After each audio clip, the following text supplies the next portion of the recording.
राजेश अपनी भाभी नीलम का लाडला था। नीलम भी राजेश को अपने बेटी की तरह प्यार करती थी। राजेश, लखनऊ वाले मामा जी ने तुम्हारे लिए एक बहुत अच्छा रिश्ता बताया है। लड़की बहुत अच्छी है, अब तुम शादी कर लो।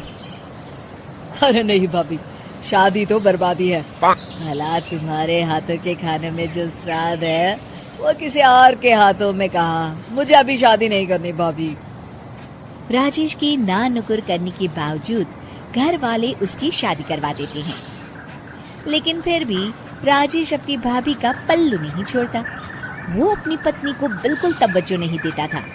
उसके लिए उसकी पत्नी सुधा का होना ना होना बराबर था। अरे राजेश, तुम अकेले बाहर जा रहे हो, सुधा को भी लेते जाओ। अरे क्या भाभी, हफ्ते में एक दिन तो छुट्टी मिलती है और आप वो भी खराब करना चाहती हैं। सुधा बाहर जाके क्या करेगी, वो घर में ही ठीक है। वैसे मुझे देर हो रही है भाभी, चलता हूँ मैं। राजेश की इस बेरुखी से सुधा हमेशा उदास रहती थी। फिर एक दिन नीलम इस विषय को लेकर अपने पति से चर्चा करती है। सुनिए जी, राजेश को कब अकल आएगी? वो तो सुधा की बिल्कुल कदर ही नहीं करता। अब आप ही बताइए, ऐसे कैसे चलेगा? तुम ठीक कहती हो, राजेश को सही रास्ते पर लाना ही पड़ेगा। चलो मैं तुम्हें एक उपाय बताता हूँ। फिर 2 दिन के बाद नीलम बाजार से खरीदारी करके घर लौटती है। ये लीजिए माँ जी, मैं आपके लिए नई साड़ी लेकर आई हूँ। बबलू, ये तुम्हारे लिए। नीलम सबके लिए कुछ न कुछ लेकर आती है। भाभी, आप मेरे लिए कुछ नहीं लेकर आई क्या? अरे राजेश, तुम क्या समझते हो, मैंने कोई बैंक खोल रखा है या फिर घर के आंगन में पैसों का पेड़ लगा रखा है? तुम हर बात के लिए मुझसे उम्मीद क्यों रखते हो? अब बड़े हो गए हो, अच्छा कमाते हो। क्या भाभी, मैं तो बस। अरे बस भी करो, तुम्हारी ये बच्चे जैसी ना समझ बातें सुनने के लिए मेरे पास बिल्कुल वक्त नहीं है। नीलम राजेश को झिड़क कर वहाँ से चली जाती है। राजेश अचानक अपनी भाभी का ये रूप देख असमंजस में पड़ जाता है। फिर एक दिन नीलम रसोई घर में खाना बना रही होती है कि तभी राजेश वहाँ आता है। भाभी, आज मैंने अपने बॉस से वादा किया है कि उनके लिए आपके हाथों का बना गाजर का हलवा लेकर आऊंगा। आपके हाथ से बने गाजर के हलवे में तो जादू है, जादू। मेरे बॉस तारीफ करते नहीं थकते। प्लीज अब जल्दी से बना दीजिए ना भाभी। नीलम राजेश के ऊपर भड़क जाती है। तुम्हारा दिमाग खराब है क्या? आखिर तुम मुझे समझते क्या हो? इस घर की नौकरानी? जब देखो तब फरमाइश करते रहते हो, भाभी ये बना दो, भाभी वो बना दो। अरे तुम्हारी पत्नी सुधा भी तो इस घर में रहती है, तुम उससे कुछ क्यों नहीं कहते? भाभी, आप इस तरह की बातें क्यों कर रही हैं? अरे बस भी करो राजेश, मेरा दिमाग और मत खराब करो, जाओ यहाँ से।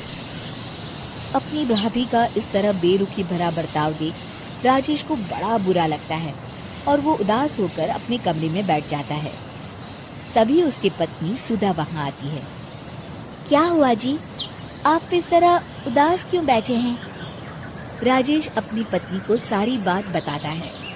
राजेश की बात सुनकर सुधा मुस्कुरा के कहती है, बस इतनी सी बात। चलिए जी, मैं आपके बॉस के लिए गाजर का हलवा बना देती हूँ। अरे छोड़ो, तुमसे नहीं हो पाएगा, रहने दो। आप तो बस देखते जाइए जी, अभी आती हूँ मैं। थोड़ी देर के बाद सुधा हलवा बना के राजेश को देती है। फिर राजेश अपने ऑफिस चला जाता है। शाम को जब राजेश घर आता है तो खुशी के मारे अपनी पत्नी सुधा को गले लगा लेता है। अरे वाह सुधा, तुमने तो कमाल कर दिया। सच में क्या स्वादिष्ट हलवा था। मेरे बॉस बहुत तारीफ कर रहे थे और इस हफ्ते घर आ रहे हैं तुम्हारे हाथों का खाना खाने। और इतना ही नहीं, उन्होंने मेरा प्रमोशन भी कर दिया है। सच? हाँ, मुझे माफ कर दो सुधा, आज तक मैं तुमसे गैरों की तरफ पेश आता रहा। अरे ये कैसी बातें कर रहे हैं जी, मैं तो आपकी पत्नी हूँ। धीरे धीरे राजेश अपनी पत्नी के साथ पूरी तरह घुल मिल जाता है। और अपना ज्यादातर समय सुधा के साथ बिताने लगता है और उसकी हर छोटी मोटी जरूरतों का ख्याल भी रखता है। ये देख राजेश के भैया और भाभी बहुत खुश होते हैं। फिर एक दिन राजेश और सुधा बाहर से घूम कर आते हैं। राजेश, सुधा के प्रति तुम अपनी जिम्मेदारी समझो, इसीलिए मैंने तुम्हारे साथ ऐसा बर्ताव किया था। अगर तुम्हें मेरी किसी बात का बुरा लगा हो तो मुझे माफ कर देना। अरे अरे भाभी, ये क्या कह रही हैं? मैं जानता हूँ आप तो मेरे लिए हमेशा अच्छा ही सोचोगी। आखिर आप वर्ल्ड की बेस्ट भाभी जो है। इसे कहते हैं अंत भला तो सब भला। शहर की लुगाई गांव को आई। मधु शहर में रहने वाली पढ़ी लिखी मॉडर्न लड़की है। वो और पवन साथ कॉलेज में पढ़ते थे। धीरे धीरे उन दोनों में प्यार हो गया। पर पवन गांव में रहने वाला एक साधारण सा लड़का है। मधु के पिता हमेशा उसे ये बात कहकर ताना देते हैं। तुम वहां गांव में कैसे एडजस्ट करोगी? शादी करके तुम गांव तो चली जाओगी, पर अपनी सारी मॉडर्न सोच और चीजें यहाँ शहर में ही रख कर जाना। ये सुनकर मधु को बहुत गुस्सा आता है। तो क्या हुआ अगर वो लोग गांव के हैं? मैं वहां जाकर उस घर को बिल्कुल शहर की तरह बना दूंगी। शाम होते ही मधु पवन को वीडियो कॉल करती है। अच्छा हुआ तुमने वीडियो कॉल कर लिया। हाँ, मैं तुम्हें आज अपनी माँ से मिलाता हूँ। अरे बिट्टू, क्या कर रहा है? ये क्या है? दूर करना इस टुनटुने को। जाने कौन दिख रहा है इसमें तो। अरे माँ, आपकी बहू का वीडियो कॉल है। आप इसमें अपनी बहू से आमने सामने बात कर सकती हैं। नमस्ते माँ जी, कैसी हैं आप? अरे जका, ये बहू ने अपने कानों में क्या लगाया है? जो कैसे झुमके हैं? झुमके नहीं माँ जी, इन्हें ईयरफोन्स कहते हैं। इससे सामने वाले की आवाज और अच्छे से आती है। मैं आपको भी ला कर दूंगी। अरे नहीं नहीं, हमें नहीं ना चाहिए। हमारे कान बिल्कुल ठीक है। हाँ। माँ जी की ये बातें सुनकर मधु को अपने पिता की बातें याद आ जाती है और वो उसी वक्त ये ठान लेती है कि वो अपने ससुराल को एकदम मॉडर्न ससुराल बनाकर रहेगी। कुछ दिन बीत जाते हैं। पवन और मधु की शादी हो चुकी है। आज मधु का अपने ससुराल में पहला दिन है। माँ जी, मैं आपके लिए एक तोहफा लाई हूँ। अरे इतना बड़ा तोहफा! अरे क्या लाई है रे इस बड़े से बक्से में? मधु बॉक्स खोलती है। ये क्या है? ये वैक्यूम क्लीनर है। मैंने आपको झाड़ू लगाते हुए देखा तो सोचा अब आपका काम आसान हो जाएगा। अरे वाह बहू वाह, तूने मुझे झाड़ू लगाते हुए देखा तो तू मेरा हाथ से झाड़ू लेकर खुद भी तो लगा सकती थी ना। पर नहीं, तूने तुझे मशीन लाकर मेरे हाथ में दे दी कि यह काम हमेशा मैं ही करूं। ये आजकल की शहरी छोरियां बिल्कुल नहीं बदलेगी। मधु को मन ही मन गुस्सा आता है, पर फिर भी अपना गुस्सा भूलकर मधु माँ जी को वैक्यूम क्लीनर इस्तेमाल करना सिखाती है।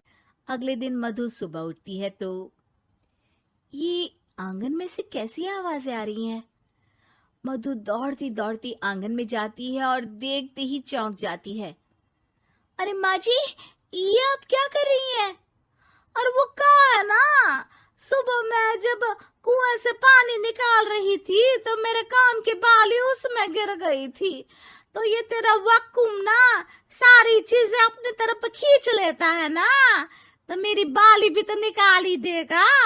उसी की कोशिश कर रही हूँ, पर न जाने क्यों अब ये चालू ही नहीं हो रही तेरी मशीन। अब वो चालू होगी भी नहीं, पर अब कुएं में से पानी निकाल क्यों रही थी? अरे कमाल करती हो ना बहू। पीने के लिए पानी क्या तेरे मायके से लाऊं मैं? अरे कुएं से ही तो निकालना पड़ता है। हाँ, पीने के लिए पानी, और वो भी कुएं से। मधु दिमाग लगाती है और थोड़ी ही देर में घर में वाटर प्योरीफायर लगवा देती है। ये देखिए माँ जी, इसमें बस एक बार पानी भर देंगे तो नल में पानी साफ होकर बाहर आएगा।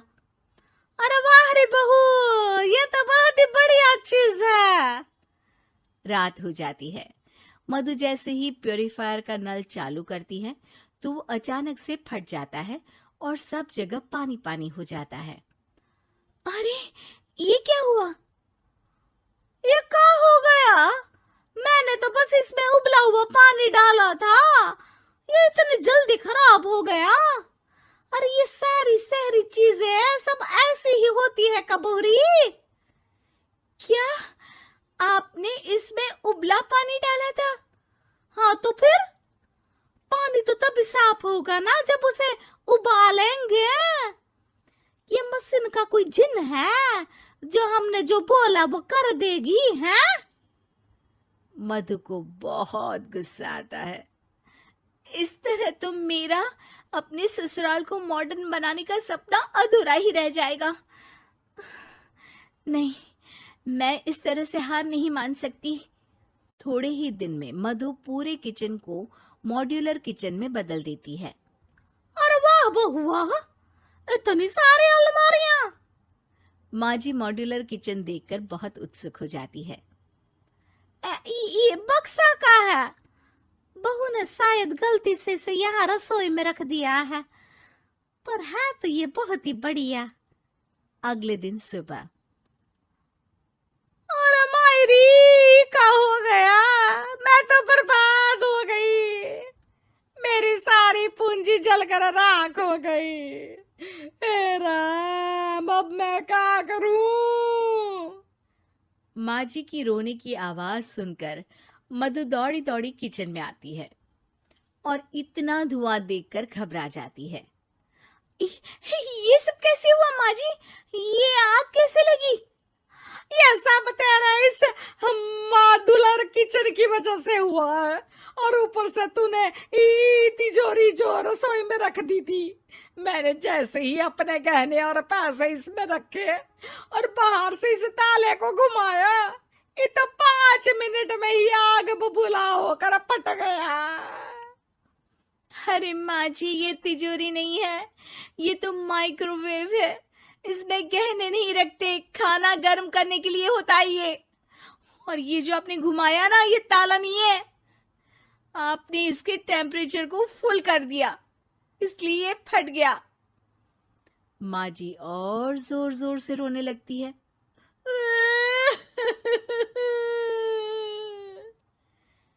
मधु सर पीट लेती है और कसम खाती है कि अब ससुराल को मॉडर्न बनाने की कोई कोशिश नहीं करेगी। मुझे माफ कर दीजिए माँ जी, आप जैसी हैं वैसी ही ठीक है। मधु को अपने पिता की कही बात याद आ जाती है और मधु वापस घर और किचन को पहले जैसा ही कर देती है। उम्मीद है कि आपको हमारी ये कहानी पसंद आई होगी। कृपया हमारे चैनल को सब्सक्राइब करें और सभी अपडेट्स के लिए बेल आइकन जरूर क्लिक करें। और हाँ, वीडियो लाइक और शेयर करना मत भूलिएगा। Bye bye.